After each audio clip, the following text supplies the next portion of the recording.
Olá, está no ar mais um Nuclearcast, o seu canal sobre o setor nuclear no Brasil. Eu sou Emanuele Bordalo e apresento esta temporada a convite da ABEDAN, Associação Brasileira para o Desenvolvimento de Atividades Nucleares.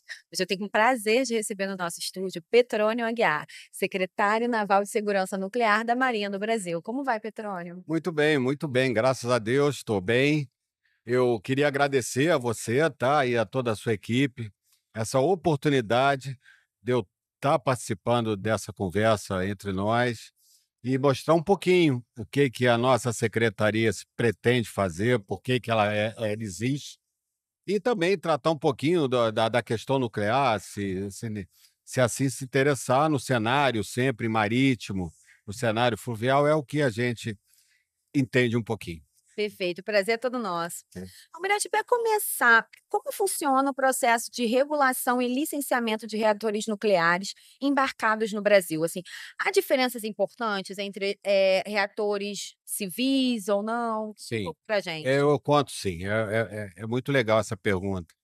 Na verdade, o Brasil, por questões de legislação nacional, o Brasil tem hoje 2 órgãos reguladores na área nuclear. O primeiro, o tradicional, ainda é a Comissão Nacional de Energia Nuclear, Sim. CNEM, hoje mudando para a Autoridade Nacional de Segurança Nuclear. E o segundo é a nossa secretaria, desde 2021. Tá? Então, na verdade, no nosso país, nós contamos com uma autoridade marítima há muitos e muitos anos e uma autoridade nuclear na área oceânica, que é a Marinha do Brasil, representado pelo seu comandante, né, da Marinha. É ele a autoridade marítima. E isso tem tudo a ver com quando se fala em emprego de reatores nucleares no mar, tem que ser tratado aqui nesse país pela Marinha do Brasil, né? São instrumentos legais que existem. Uhum. Muito bem. Então, como é que a gente trabalha com a Autoridade Nacional de Segurança Nuclear? O que está dentro d'água, ou no mar, ou nos rios, será licenciado, regulado, normatizado pela Secretaria Naval de Segurança Nuclear e Qualidade. O que está em terra é feito pela Comissão Nacional de Energia, a CNEM, ou Autoridade Nacional de Segurança Nuclear. É importante que todo mundo conheça essa diferença. Agora, você perguntou o que que muda no reator. Hum, Tem poucas diferenças. Eu não digo em termos da tecnologia empregada, mas, por exemplo, eu digo em termos de tamanho, de modularidade, de simplicidade. Você todos nós podemos imaginar o tamanho de um reator nuclear de uma usina de Angra 1, de Angra 2. É óbvio que aquele tamanho daquele reator não pode entrar num navio ou numa Uhum. plataforma de petróleo, ele tem que ser pequenininho. Então, existem iniciativas tecnológicas, desenvolvimento tecnológico, com relação aos reatores SMR, Small Modular Reactor, os reatores pequenos, modulares, né, ou micro reatores, que hoje a indústria, a academia, o comércio está se falando muito É a por grande causa aposta, da né? grande aposta, por causa da transição energética, porque o mundo tem que passar pelo processo de transição energética. E isso a gente acredita muito que esses reatores existirão como produtos e serão usados no cenário marítimo e fluvial, sim. Perfeito. E quando falamos em segurança naval, né, o que exatamente está em jogo?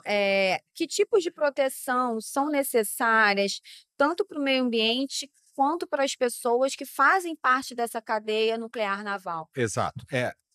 O nome é, se você for no órgão regulador de terra, vamos dizer assim, ele vai falar de segurança nuclear. Ponto. Proteção física, obviamente, salvaguarda, mas segurança nuclear. Nós falamos em segurança nuclear naval, certo? Porque é um ambiente a bordo de uma plataforma de petróleo. Aliás, deixa eu abrir um parênteses: uma plataforma de petróleo é reconhecida no mundo como uma embarcação também, Uhum. tá? Então, é um navio, a plataforma de Sim. petróleo é um navio. Então, o próprio ambiente daquele navio, daquela plataforma, torna necessário a gente pensar na segurança nuclear do reator em combinação com a segurança daquele navio. De uma maneira bastante simples, eu vou tentar dizer o seguinte: quando você vai a Angra, todo o foco da segurança é em cima daquele reator. Sim. Tudo funciona para aquele reator. Agora, uma plataforma de petróleo, ela funciona para tirar petróleo do mar, certo? E o reator é uma fonte de energia para aquela plataforma, não é isso? Não é o centro da coisa, não é a estrela. A estrela é o petróleo que sai. Sim. Então, tudo que possa influenciar positivamente ou negativamente a operação daquele reator, que possa afetar a segurança nuclear, está envolvido na segurança nuclear naval. Ou seja, é um binômio entre o reator em si e todos os outros sistemas que estão em volta dele, né, que tem que funcionar para aquele navio ou para aquela plataforma fazer o que tem que fazer, fazer o que ele foi criado para fazer. Um navio de mercadoria, ele tem que levar container, não é isso? Mas ele pode ter um dia uma propulsão nuclear. Muito bem, ali tem um reator. Ele precisa ter segurança nuclear. Mas todos os sistemas que em volta dele podem influenciar o mau funcionamento desse reator é a segurança naval. Eu não sei se eu consegui Não, consegui explicar sim. um pouco. Eu queria, inclusive, que o senhor explorasse um pouco mais essa questão dos riscos envolvidos, né? Que o senhor falou que tem várias variáveis ali que estão sendo levadas em conta na segurança.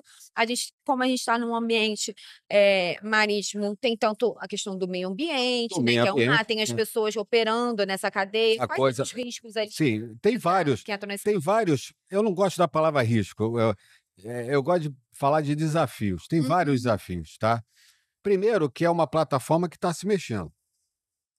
Essa é a primeira coisa. Ela não está parada, assim, estabilizada. A gente vê de longe paradinha, mas lá está. Ela está se mexendo. Isso é a primeira coisa. Segunda coisa é que está num ambiente normalmente confinado, pequeno. Normalmente, é pequeno, né? Existem uma variáveis pessoas trabalhando a bordo de uma plataforma que trabalham na área nuclear. Tem que ter gente especializada para conduzir aquele reator. Mas tem muitas outras pessoas que trabalham em outras funções, que não têm, talvez, o conhecimento total de um reator nuclear. Então, isso, para mim, também é um desafio, vai ser um desafio, será um desafio, tá? Sistemas, como eu digo, que influenciam o reator. Eu vou dar um exemplo prático. Um quadro elétrico. Um quadro onde passa energia ali, que controla a energia. Se ele falha, ele pode causar um problema no reator. Pode causar um problema de falta de segurança na área nuclear. Então, são esses riscos que são diferentes de uma usina. A usina é estática, é grande, é tudo muito grande, né? A sala de controle daquele reator é do tamanho desse ambiente.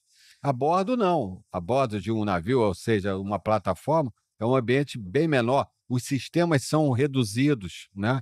Então, isso tudo traz indefinições, traz desafios que têm que ser superados. Eu consegui explicar um pouquinho? Maravilhoso. Tá? E o Brasil se preparou institucionalmente para garantir que o desenvolvimento de um submarino nuclear pela Marinha, ele vem acompanhado dessa segurança, né? O senhor pode explicar um pouquinho desse ecossistema institucional? Lógico, sem dúvida. Bom, para começar, o programa nuclear da Marinha e o programa de obtenção do submarino nuclear, eles são programas de Estado, não é de governo. Ele perpassa vários governos. Isso é a primeira coisa. A segunda coisa é que a gente está falando de um desenvolvimento tecnológico autóctone, ou seja, independente. Ninguém ensinou para nós como faz um reator. Ninguém ensinou para nós como a gente conseguiu enriquecer o urânio. Isso tudo é puramente brasileiro. Então, é um desenvolvimento tecnológico muito bonito. E ainda tem mais desafios tecnológicos que nós temos que vencer.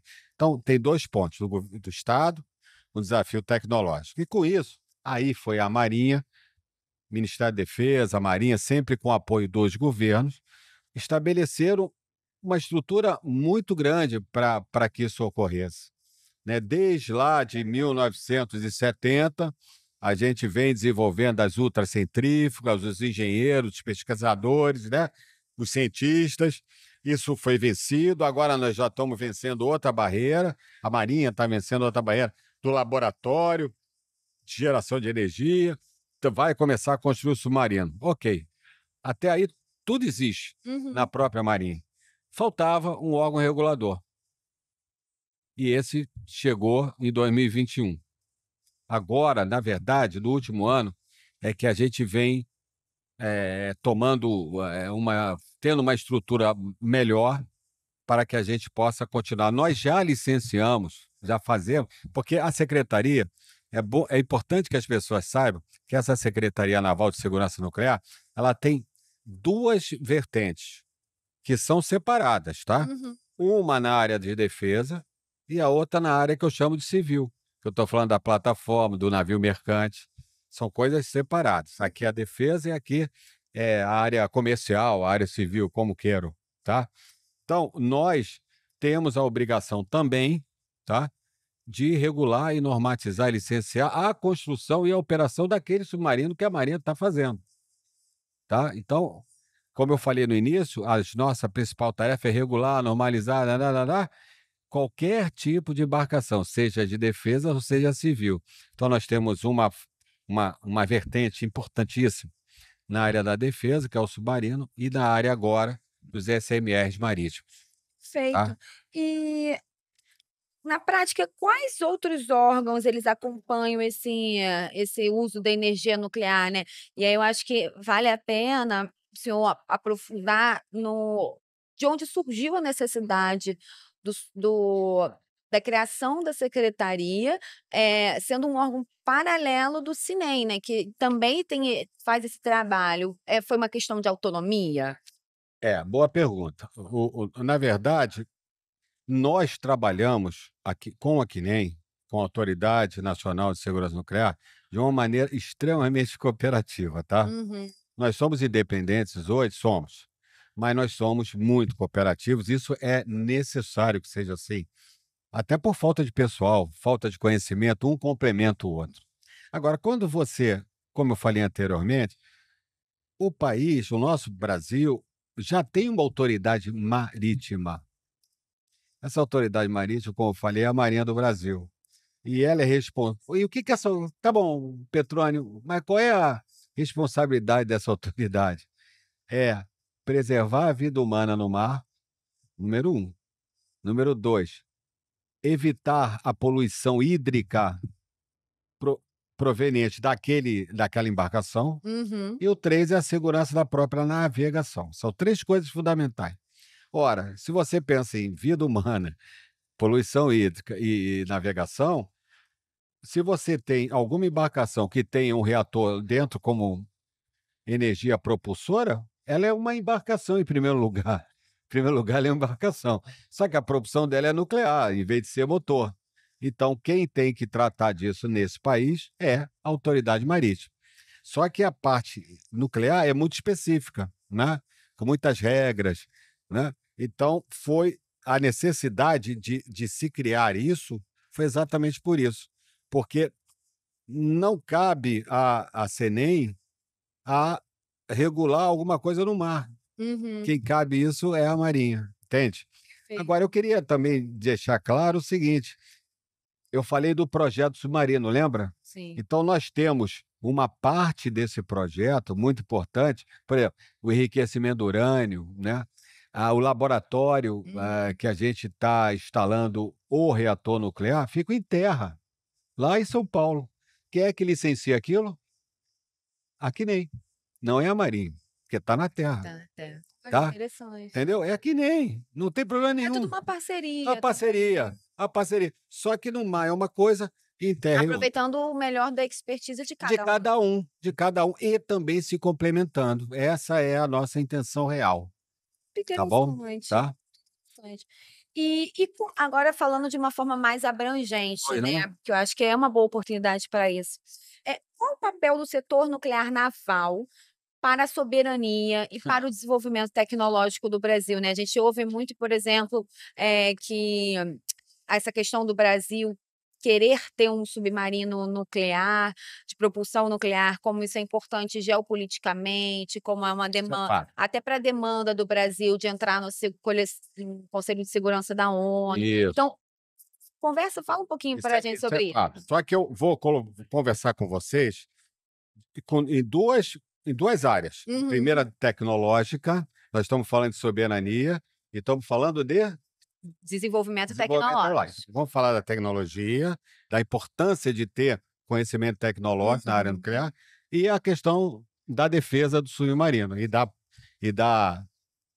posição do Brasil no mundo, tá bom? Sim. Com relação à tecnologia, de novo, nós, não só a Marinha, mas o IPEM, naquela época, ajudou muito. Muitos cientistas que hoje estão por aqui trabalharam nesse projeto no início, para que o Brasil tivesse o conhecimento do ciclo inteiro do urânio. Todas as fases do ciclo do urânio, desde a prospecção até a, a formação do elemento combustível para Angra 1 e 2, por exemplo, é dominado tecnologicamente por nós, tá? O Brasil tem muito urânio, muito urânio. Então, mas o urânio, ele é urânio em pedra, não vale nada. Então tem todo um ciclo até ele virar combustível, né?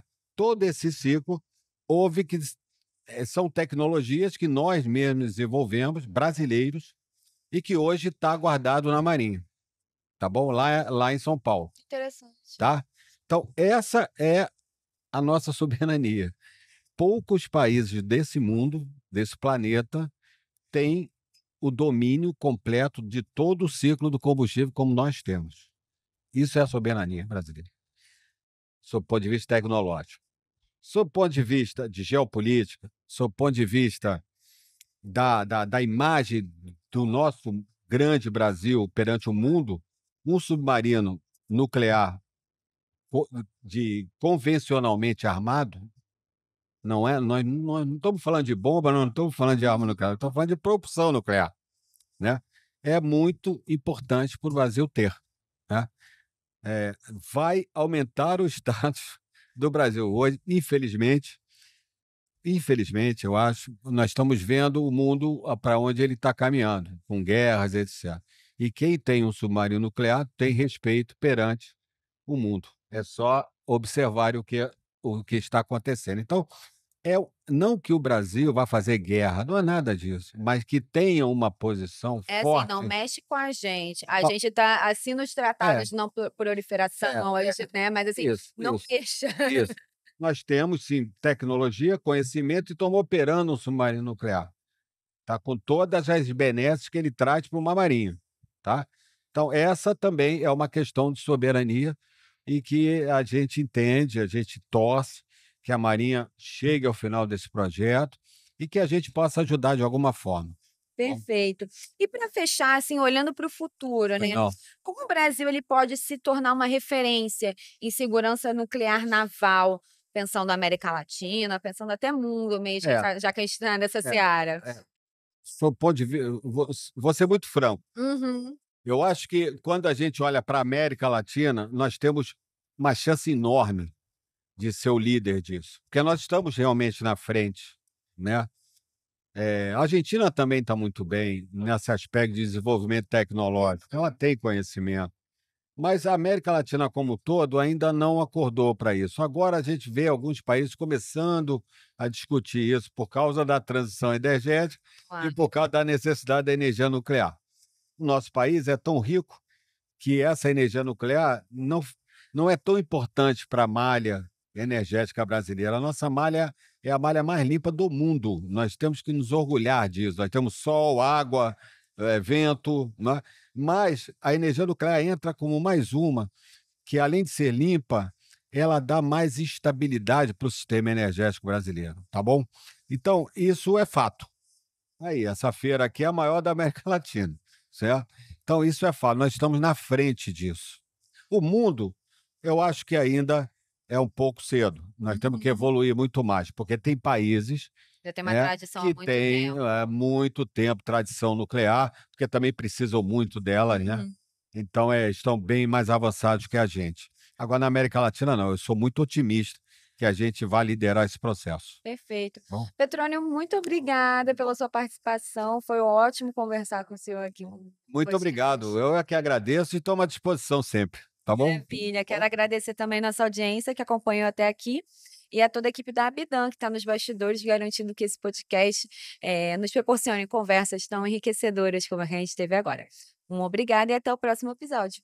Até!